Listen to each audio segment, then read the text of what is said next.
রব্বে কারিমের দরবারে শুকরিয়া যে আল্লাহ তাআলা আমাদেরকে জুমার সালাত ইংরেজি বৎসরের সর্বপ্রথম মাস এবং সর্বপ্রথম জুমার দিনে জুমার নামাজ আদায় করার উদ্দেশ্যে মসজিদে আসার তৌফিক দিয়েছেন। এজন্য দিল থেকে কালেমাত শুকর আদায় করি, আলহামদুলিল্লাহ। একটি বৎসর অতিবাহিত হয়ে যাওয়া মানে জীবন থেকে আমাদের হায়াত শেষ হয়ে যাওয়া। এই এক বৎসরে গোটা বিশ্বে কত অনেক হৃদয় বিদারক ঘটনা ঘটে। ভালো ইতিহাস হয়, আবার খারাপ ইতিহাস হয়। ভালো মন্দ সুখ দুঃখ সব কিছুই মিলে মানুষের জীবন অতিবাহিত হয়। যাই হোক, আল্লাহ সুবহানাহু ওয়া তাআলা আমাদেরকে সর্ব অবস্থায় মৃত্যুর জন্য প্রস্তুত থাকার জন্য ইরশাদ করেছেন যে তোমরা যখনই আমার ডাক আসবে তখনই তোমাদের আমার নিকট চলে আসতে হবে। দেখা যায় আমরা আমাদের বিভিন্ন ব্যস্ততার মধ্যে এমন মনোযোগ দিয়ে আমরা আছি যে আমার হায়াত কখন শেষ হবে, আমি কখন চলে যাব, এই ব্যাপারে আমাদের কোনো খেয়াল থাকে না।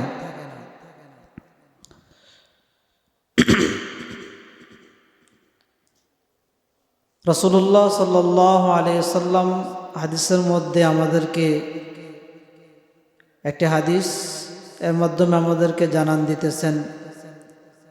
আল্লাহর হাবিব সাল্লাল্লাহু আলাইহি ওয়াসাল্লাম বলছেন যে আরশের নিচে 7 শ্রেণীর লোক খুব আরামে থাকতে পারবে বা তাদের জন্য খুব সহজ হবে আরশের নিচে।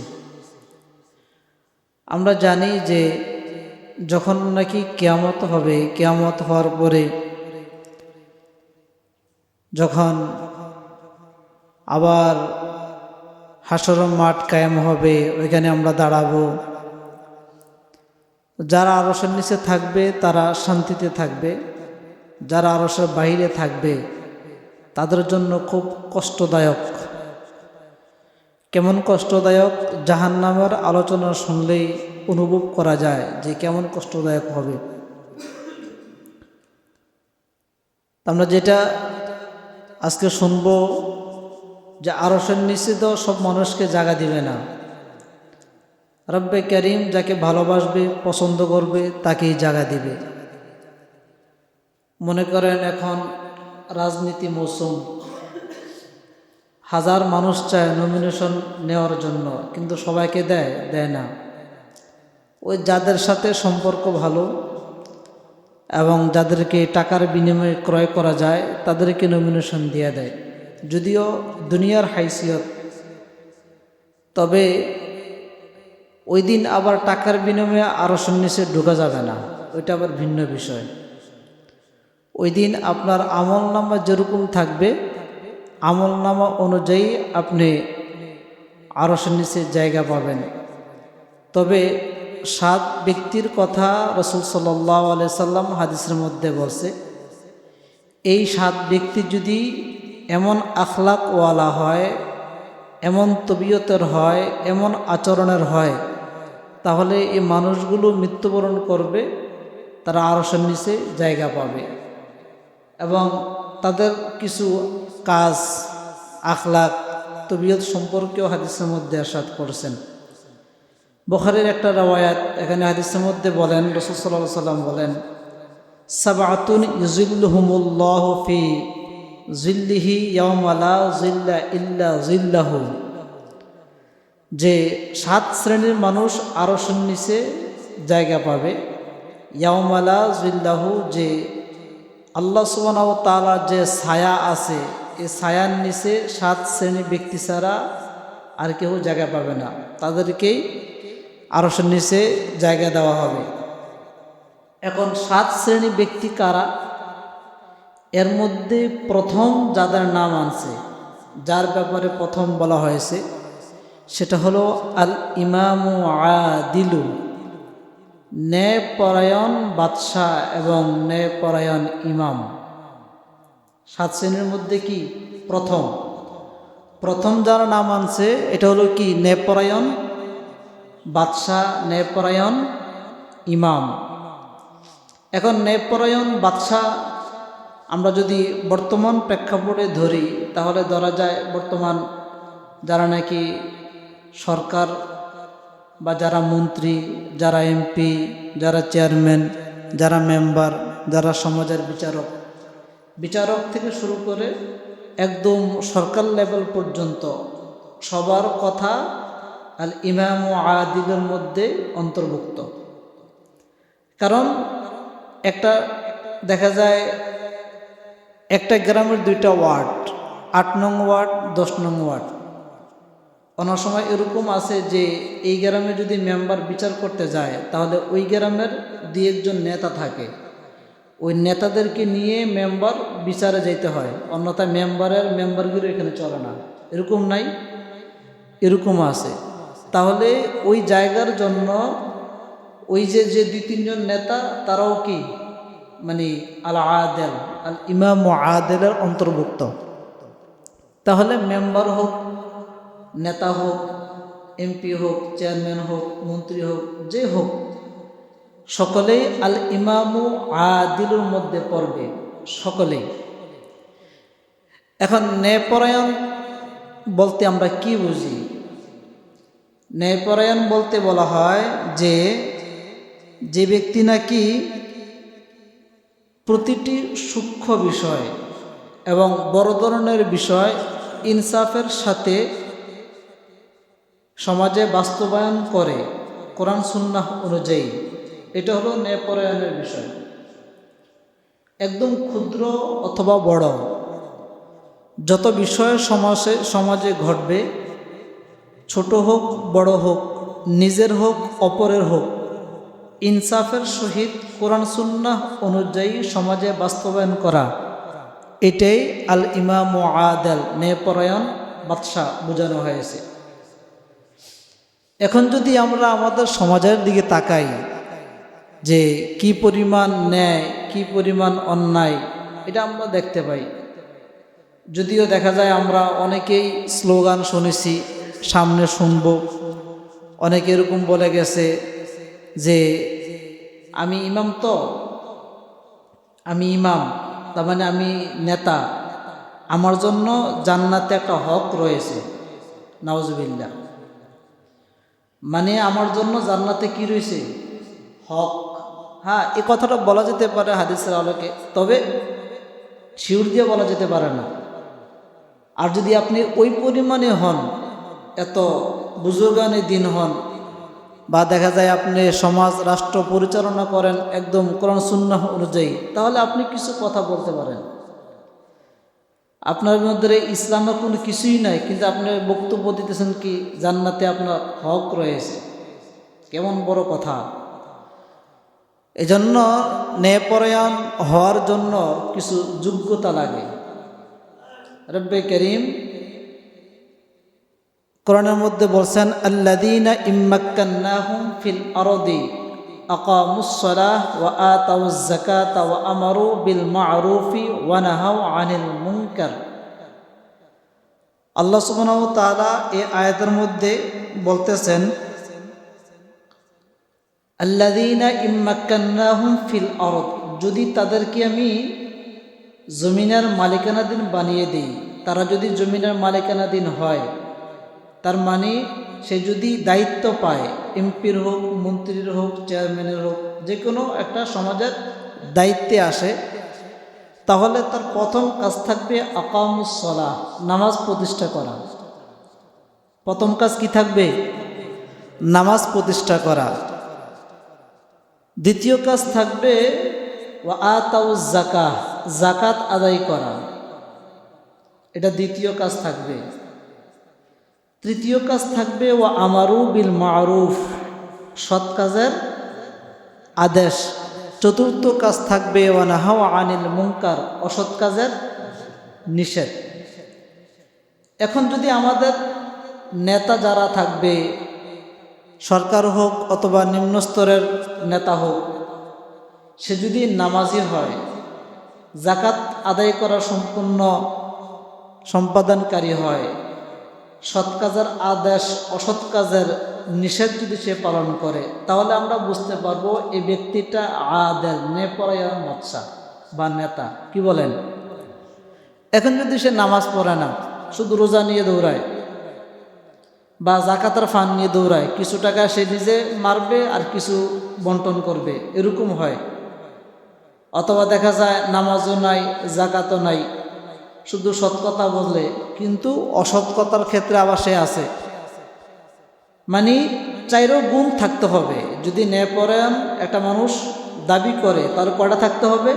চারটা। একটা আয়াত, স্পষ্ট আয়াত। রব্বে করিম বলছেন ইম্মাক্কান্নাহুম ফিল আরদ, আমি যদি তাকে জমিনের বাদশা বানাই আর সে যদি আরশের নিচে ছায়া পেতেই হয়, তাহলে আকামুস সালাহ, আতাউজ যাকাত ওয়া আমারু বিল মারুফ ওয়া নাহাউ আনিল মুনকার, এই চারটা গুণ তার মধ্যে থাকতে হবে।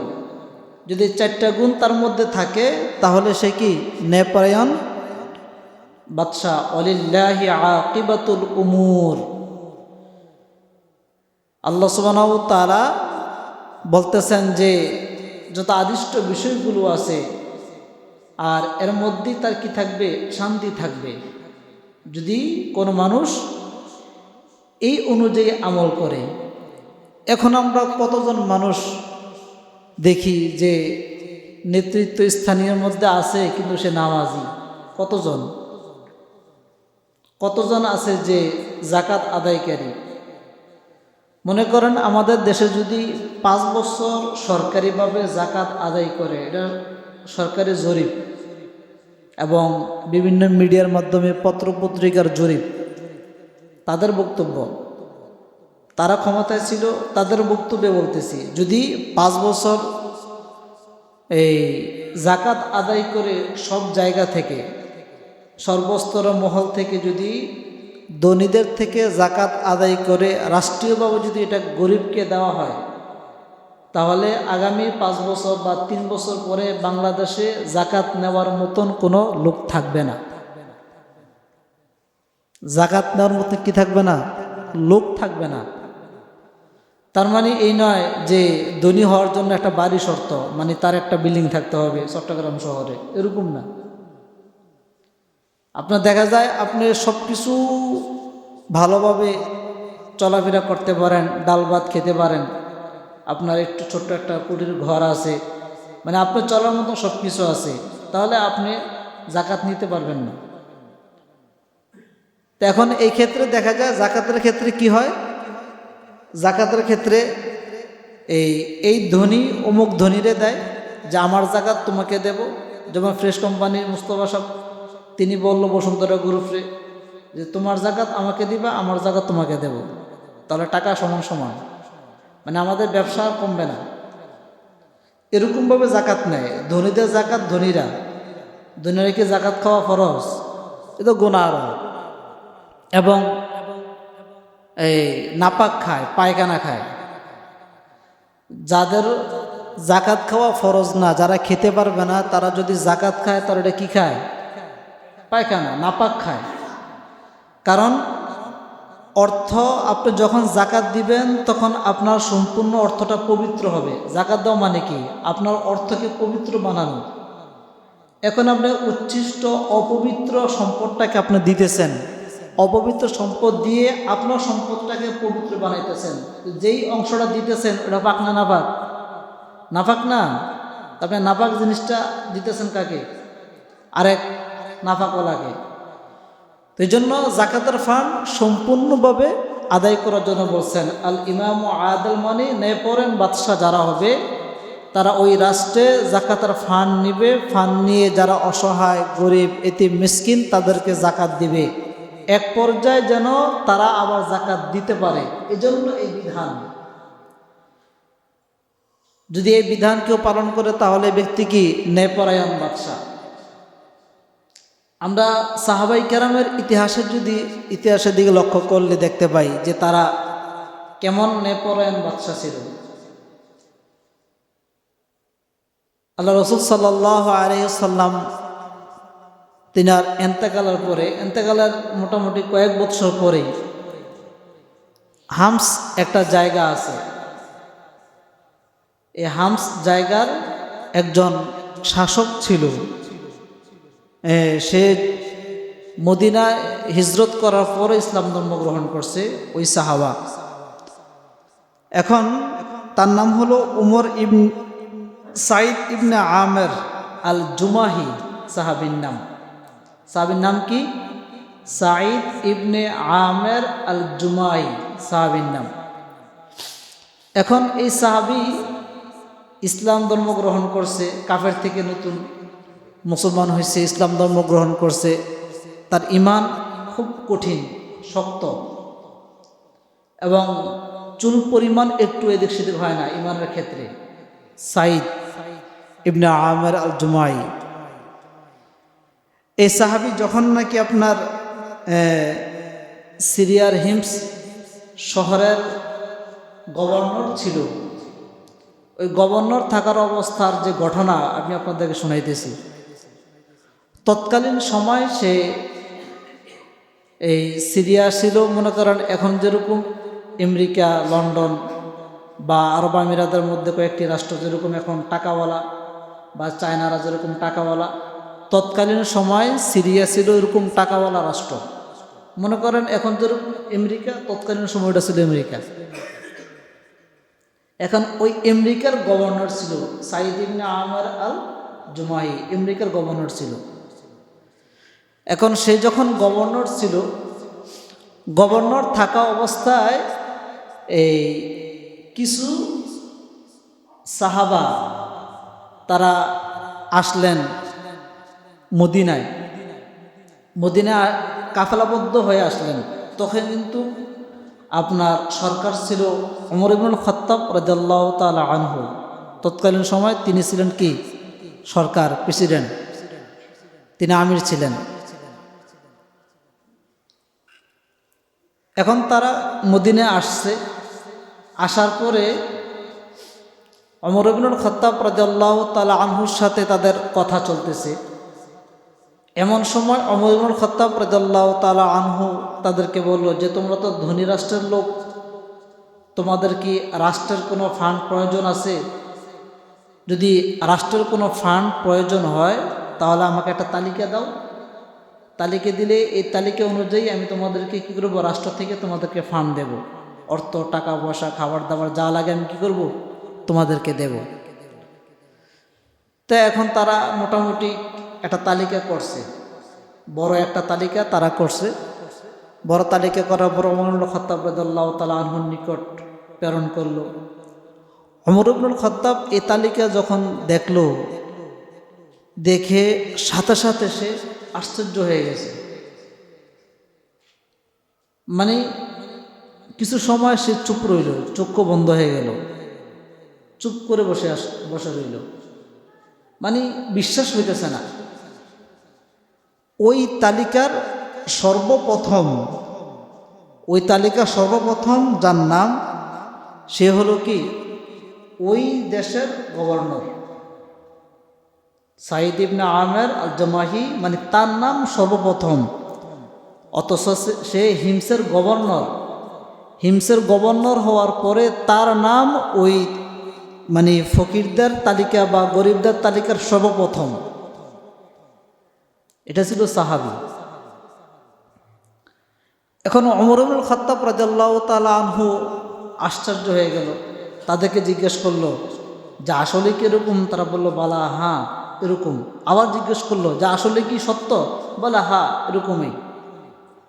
ওমর ইবনুল খাত্তাব রাদিয়াল্লাহু তাআলা আনহু 1000 মুদ্রা প্যাকেট করে সাথে সাথে দুধ দিয়ে হিমসে পাঠিয়ে দিয়েছেন, সাথে সাথে, যে যাও আমার পক্ষ থেকে এটা হাদিয়া এই আমের ইবনে তাকে দিও, আমার পক্ষ থেকে হাদিয়াটা পাঠাও, দিয়ে দিও।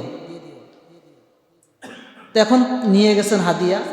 হাদিয়া নেওয়ার পরে যখন সর্বপ্রথম তিনাকে দেওয়া হয়, দেওয়ার পরে তিনি দেখতেছেন এরকম হাদিয়া খুলে যে মিন ওমর ইবনে খাত্তাব রাদিয়াল্লাহু তাআলা আনহু ইলা সাঈদ ইবনে জায়েদ, যে ওমরের পক্ষ থেকে সাঈদ এর নিকট হাদিয়া তিনি দেখলেন।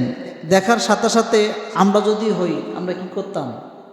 আমি আমার কথা বলি, আমি যদি পাইতাম এত টাকা, মনে করেন ভিতরে গিয়ে একটা লাভ দিতাম বা অনেক আনন্দ করতাম, উৎসব করতাম। কিন্তু তিনি দেখার সাথে সাথে ইন্না লিল্লাহ পড়লেন এবং ফেলে দিলেন এই হাদিয়াটা। এটা সাহাবীর ইতিহাস বলতেছে আপনাদেরকে। তিনি অনেক বৎসর এখানের হিমসের কি ছিলেন, গভর্নর ছিলেন। সাঈদ ইবনে আমের আল জুমাহি তিনি যখন ফেলে দিলেন আর আস্তাগফিরুল্লাহ পড়তে লাগলেন, ভিতর থেকে তার ওয়াইফ, স্ত্রী, সে দৌড়ে আসলো যে কি হইল, আকতিলা ওমর ইবনুল খাত্তাব, যে তিনাকে কি শহীদ করা হয়েছে নাকি বিশ্বের কোনো জায়গায় এই যুদ্ধ লাগছে আপনি জানেন না, এরকম বিভিন্ন কথা জিজ্ঞেস করতেছে। কে? স্ত্রী, সাঈদ ইবনে আমেরের স্ত্রী জিজ্ঞেস করতেছে। সে বলতেছে না, এরকম কোনো কিছু না। তাহলে বলে আমার ঘরের মধ্যে জাহান্নামকে প্রবেশ করাই দিল আর জান্নাত আমার থেকে নিয়ে নিল। মানে ঘরের মধ্যে কি দিল? জাহান্নাম, আর জান্নাত আমার থেকে কি করতেছে? বিদায় নিতেছে। তখন স্ত্রী বলল, আমি বুঝি নাই, একটু বুঝিয়ে বলেন। যে এই যে দেখো, ওমর ইবনুল খাত্তাবের পক্ষ থেকে 1000 মুদ্রা হাদিয়া আমাকে দিল। তখন স্ত্রী বলতেছে, তা আপনার তো টাকা পয়সা নাই, অর্থকরী নাই, রাষ্ট্র ফান্ড থেকে দিচ্ছে হাদিয়া, এটা আপনার জন্য তো জায়েজ। বলে হ্যাঁ জায়েজ, তো সমস্যা কি, দেন আমরা ভাগাভাগি করি। স্ত্রী খুব মজার সহিত এটা নিল। নেওয়ার পরে বলতেছে, এখন কি করা যায়? বলে এটা নেওয়া যাবে না। এটা কি করা যাবে না? এটা নেওয়া যাবে না। সেই স্ত্রীকে বলল যে এ রাষ্ট্রদূত আমার সামনে থাকা অবস্থায় তুমি 1000 মুদ্রা এই হিমসের শহরে যারা গরিব আছে সকলের নিকট বন্টন করে দাও। আর যদি আমাদের স্ত্রী হইতো কি বলতো? বলতো কি? বলেন না, আমাদের স্ত্রী কি বলতো বিষয়টা? জীবনও না। বলতো যে তুমি ভাগ করো, অর্ধেক অর্ধেক ভাগ করো, আমারটা আমাকে দাও, তোমারটা দান করে দাও, সমস্যা নেই, কিন্তু আমারে কিছু দাও। বা একটা ভাগ করো, আমাকে 1% দাও, 2% তুমি দিয়ে দাও। মানে কিছু না কিছু হইলেও রাখতো না? ওটা সাহাবীর ইতিহাস। তিনার স্ত্রীও কেমন যে দিয়ে দিল, বন্টন করে।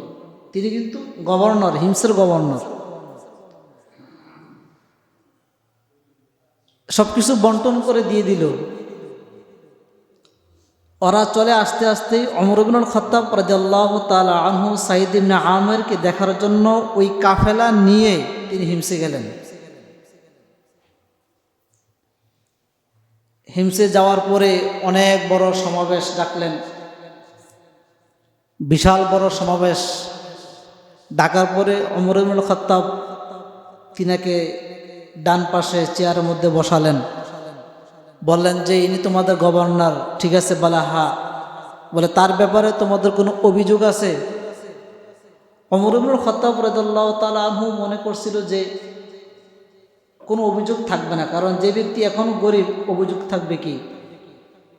সে তারপর জানার জন্য জিজ্ঞেস করলো নিয়ম অনুযায়ী। দেখতেছে কেউ দাঁড়ায় না। হঠাৎ করে এক মুরব্বী দাঁড়াইল, দাঁড়ানোর সাথে সাথে আরো 2 জন দাঁড়িয়ে গেল। কয়জন হইল? 3 জন দাঁড়িয়ে গেল।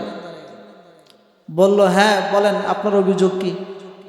তখন এই মুরব্বী বলল যে আমার প্রথম অভিযোগ হলো যে মাসে একদিন আমি তিনাকে সরকারি কার্যালয়ে পাই না। মাসে কয়দিন? এইভাবে হুবহু দেওয়া আছে আপনার কিতাবের মধ্যে, এইভাবেই দেওয়া আছে ঘটনাটা, যে মাসে একদিন, 30 দিনের মধ্যে একদিন আমি তাকে সরকারি অফিসে পাই না। আমাদের রাষ্ট্রীয় এখন বন্ধ কয় দিন? 2 দিন না, শুক্র আর শনি 2 দিন বন্ধ, আবার বৃহস্পতিবারে হাফ নাকি, এরকমই হয়। এখন তিনি পায় না। তখন সাঈদ ইবনে আমের আল জামাহিকে বলল যে তুমি উত্তর দাও। তখন তিনি বলল, আমিরুল মুমিনিন, আমি একদিন অফিস মিস করি না, আমি যাই, কিন্তু বিকালবেলা আমার অফিসে যেতে যেতে 3টা হয়, আসরের পর হয়, কিন্তু আমি অফিসে যাই। কারণটা হলো আমার হায়াতে জিন্দিগির মধ্যে শুধুমাত্র 2টি কাপড় ছিল, সাওবানে 2টি কাপড়। একটা কাপড় দিয়ে আমি আমার পিছনে পেঁচিয়ে রাখতাম, এই নিচে পরিধান করতাম, আর একটা কাপড় আমি গায়ে জড়িয়ে রাখতাম, শুধু 2টা কাপড় ছিল। এখন 29 দিন অফিস করি, ঘামের গন্ধ, বিভিন্ন দুর্গন্ধ হয়, কাপড় একবারে নোংরা ময়লা, 1-2 কাপড় তো কী করব। এই জন্য আমি যেই দিন আমার যেতে দেরি হয় ওই দিন আগে নিচের কাপড়টা আমি ধৌত করি, উপরে কাপড়টাকে নিচে পরিধান করি, নিচের কাপড় ধৌত করি। আমরা যেরকম এখন এরকমভাবে হাত লাগানো বা এখন যেরকম আমরা সেলাই করা কাপড়, তখন এই নিয়মটা ছিল না। তৎকালীন সময়ে প্রত্যেকটা মানুষের 2টা কাপড় ছিল। এখন যেরকম হাজিরা 2 কাপড় ব্যবহার করে, এক কাপড় নিচে আর কাপড় উপরে, ঠিক এই কাপড়টাই ছিল তৎকালীন সময়। তো তখন এই সাহাবী বলল যে উপরে জামাটা, এই চাদরটাকে আমি নিচে পেঁচাইতাম, নিচেরটাকে ধুইতাম, ধোয়ার পরে এটা যখন শুকাইতো তখন এটা আবার পরিধান করতাম, আবার তারপরে যেটা ময়লা ছিল ওইটা আবার ধুইতাম। যখন দোনোটা শুকাইতো পরিধান করে আমি আমার অফিসে যাইতাম। এটা কি বিশ্বাস করার মতন? এরকম নজির আছে আজও বিশ্বে? কি বলেন? সাহাবায়ে কেরাম কেমন ছিল, তাদের রাষ্ট্র ব্যবস্থা কেমন ছিল? এইভাবেই কি আপনার বাঘ এবং শিয়াল একই ঘাটে পানি খায় কি এইভাবে? আর আমার পাওয়ার তো দেওয়ালের পিছনেই চলে না, আমার পিএস তো আমার পিছনে গিয়ে তো মনে করেন বলে হয়তো বাটপার, বলে না? আমার কুকুর আমাকে দেখলে ঘেউ বলে, তার মানে আমার কর্তৃত্ব তো আমার অগোচরে চলে না। কিন্তু তাদের কর্তৃত্ব গোটা পৃথিবীতে চলত, এবং তাদের কর্তৃত্ব জীবজন্তু পর্যন্ত তাদের কন্ট্রোলে ছিল। এমনই শাসন ছিল যে হিংস্র বাঘ পর্যন্ত একটা ছোট্ট এই তার খাবার যেগুলো ছিল এগুলোকে তারা খাইতো না, এমনই ছিল। এটা কি জন্য হয়েছে? একমাত্র তাকওয়া এবং ঈমানের উপর পরিপূর্ণ অটল ছিল, এজন্য তারা এইভাবে শাসন করতে পারছে। তো যেটা বলতেছিলাম, তখন সে বলল যে এই অবস্থায় এজন্য আমি আসতে পারি না, এই জন্য আমার দেরি হইত। আরেকজনকে জিজ্ঞেস করলো যে তোমার অজুহাত কি, বিচার কি? তখন সে বলতো যে আমি সব সময় পাই, যখন রাত্রে আসি, এশার পরে আসি, তখন আর পাই না। মানে এশার পরে যখন আমি সরকারি কার্যালয়ে যাই তখন আমি সাঈদ ইবনে আমের আল জামাহিকে পাই না, বন্ধ থাকে দরজা। তখন ওমর ইবনে খাত্তাব বলল, ঠিক আছে উত্তর দাও। তখন সাঈদ ইবনে আমের বলল যে সারাদিন তো অফিস করি, সকালে ফজর নামাজের পরে অফিসে চলে যাই, সারা দিনভর অফিস করি, অফিস করার পরে মাগরিব হয়, আমি হয়তো মাগরিবের পরে অন্যথায় এশারের পরে আমি অফিস থেকে আসি, এসে এ রাতটাকে আমি 2 ভাগে ভাগ করি।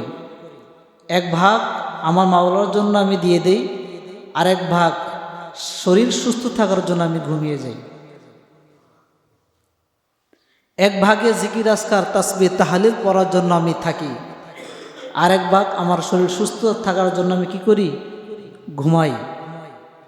এখন আমি যদি দিনভর রাতভর অফিস করি তাহলে রবের সাথে সম্পর্ক হবে কিভাবে? এজন্য আমি আমার রাতটাকে 2 ভাগ করে ফেলেছি। ওমর ইবনুল খাত্তাব রাদিয়াল্লাহু তাআলা আনহু দুইজনের উত্তর শুনে বলল যে আর শুনতে হবে না, থামো। সাইদ ইবনে আমের আল জামাহি সে জান্নাতি মানুষ, কারণ সে গভর্নর হওয়ার পরেও তার মাত্র 2টি কাপড়।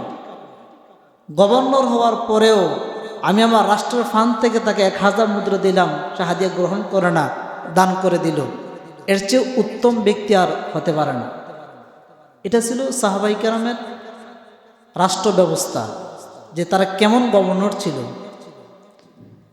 এই জন্য বলা হয় আল ইমাম আদেল। 1 নম্বর হলো যারা নাকি ন্যায়পরায়ণ বাদশাহ, তারা আরশের নিচে ছায়া পাবে। আরশের নিচে তারা ছায়া পাবে। কেমন হলে? এই যে একটু আগে বললাম, এমন হলে। এখন আমি যদি চুরি করি, বাটপারি করি, সুদ খাই, ঘুষ খাই, বিদ্যুতের খাম্বা বিক্রি করে খাই, গ্যাস বিক্রি করে খাই, তাহলে আমি কি আল ইমাম আদেল? না। আমার সাথে এক এমপি, এখনও সে এমপি আছে, রানী বিএমপি, নাম বললাম না। এই 6 সাল অথবা 5 সাল হবে, গাজীপুরে এক জায়গায় রাস্তার কার্পেটিং চলতেছে। এখন আমরা কয়েকজন গেছিলাম, বললো যে হুজুর সূরা ইয়াসিন পড়েন। কি জন্য? ওই কার্পেটিং উদ্বোধন করতেছে, রাস্তা বানাইতেছে, এই জন্য সূরা ইয়াসিন পড়ার জন্য বলছে। এখন আমরা ইয়াসিন পড়লাম, পড়ার পরে সব কিছু হইল। ওই এমপি পরে মন্ত্রীও হয়েছে। তার ছোট ভাই বলল যে হুজুর আপনাদের 500 বছর আগে আমরা জান্নাতে যাব। মানে 500 বছর আগে কি করবে? সে জান্নাতে যাবে। তা আমি আবার মানে হাস্যজ্জ্বল অবস্থা, আমি বললাম যে 7 ইঞ্চি দেওয়ার কথা ছিল কার্পেট, 3 ইঞ্চি দিয়ে জান্নাতে। তখন সে হাইসে দিয়ে কথা বলল, এগুলো তো সব জায়গায় মোটামুটি চলে না, আমরা চলবো কেমনে, সবাই কিভাবে চলবে? এখনো ব্যক্তি জীবিত আছে। তাই আমি ওনাকে বললাম যে আপনি যদি জান্নাতে যেতেই হয়, আর 500 বছর আগে যদি যেতেই হয়, তাহলে 7 ইঞ্চির জায়গায় আপনার 7 ইঞ্চি দিতে হবে। 1 কঙ্কর যদি আপনার কম থাকে, রবের কাছে জবাব দিতে হবে। তাহলে ইমাম, নেতা বা সরকার যে হোক দায়িত্বশীল, আল ইমাম আদল যদি হইতে হয়, রাষ্ট্রের সম্পদ চুরি কইরা, কি বলেন, নাকি নিজের জীবন পর্যন্ত রাষ্ট্রের মধ্যে শপথ করতে হবে, অর্পণ করে দিতে হবে, তখন সে ন্যায়পরায়ণ বাদশা হবে। ওমর ইবনুল খাত্তাব রাদিয়াল্লাহু তাআলা আনহু প্রথম দিনেই চেয়ারে বসছেন। ঘটনা বলেছিলাম মনে হয় আর একবার, যে বসার পরে তিনি বলতেছেন যে আবু বকর সিদ্দিক রাদিয়াল্লাহু তাআলা আনহু জীবনে কি করে গেছে, একটু ঘটনা বলেন। এরকমভাবে বক্তব্য দিতেছেন। 2 জন সাহাবা দাঁড়ালো, দাঁড়িয়ে বলল, আমিরুল মুমিনিন, যে আমি দেখতাম প্রতিদিন আবু বকর সিদ্দিক রাদিয়াল্লাহু তাআলা আনহু কুহাফার এই গোত্র দিয়ে তিনি ওদিকে যায়, পাহাড়ে। কোথায় যায়, কার নিকট যায় জানতাম না। ওমর ইবনুল খাত্তাব রাদিয়াল্লাহু তাআলা আনহু মজলিস শেষ করলেন। শেষ করার পরে তিনি ওদিকে গেলেন। 1 দিন, 2 দিন, 3 দিন, 4 দিন, এরকম কয়েকদিন ওইখানে যান, কিন্তু ঘটনার মূল রহস্য তিনি খুঁজে পান না।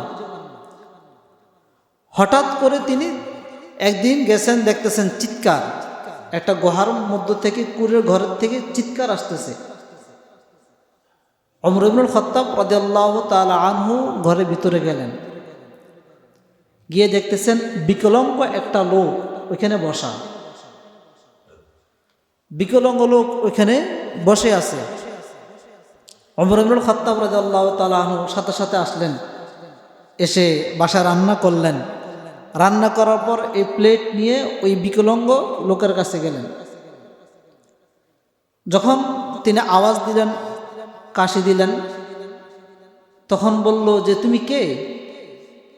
তুমি কি এতদিন ছিলে না? তুমি কোথায় ছিলে? রাষ্ট্রের কাজে ছিলে? আমি যে আজকে 2 দিন অনাহারে ভুগতেছি, খুব কষ্ট লাগতেছে, তুমি কি রবের কাছে জবাব দিতে হবে না? এই কথাগুলো বলতেছেন। ওমর ইবনুল খাত্তাব রাদিয়াল্লাহু তাআলা আনহু বলতেছেন যে আপনি আগে খাবার গ্রহণ করেন, তারপরে আপনার সাথে কথা। সে তো চিনতেছে না ওমর না আবু বকর। তখন সে চামচ দিয়ে তাকে খাবার দিতেছে। ওমর ইবনুল খাত্তাব রাদিয়াল্লাহু তাআলা আনহু যখন খাবার দিতেছে, ওই বিকলাঙ্গ আহ করে একটা চিৎকার মারছে আর ধমক দিল যে মূর্খ কোথাকার, নাজাহের, জানা না কিভাবে খাবার দিতে হয়, কেন আসছ, এরকম ধমক দিতে লাগলো। ওমর ইবনুল খাত্তাব রাদিয়াল্লাহু তাআলা আনহু বলল যে বাবা, আপনি বলেন আমি কিভাবে খাবার দিলে আপনি খাবার গ্রহণ করবেন? তখন সে বলতেছে, তুমি তো আবু বকর সিদ্দিক নও, তুমি কে বলো? তখন বলল যে আবু বকর সিদ্দিক তো মৃত্যুবরণ করছে, ইন্তেকাল করছে, আমি তো ওমর, নতুন খলিফা। তো নতুন খলিফা হওয়ার পরে তুমি এখন আমার খবর নাও নাই, তুমি কি রাষ্ট্রপ্রধান হয়েছ?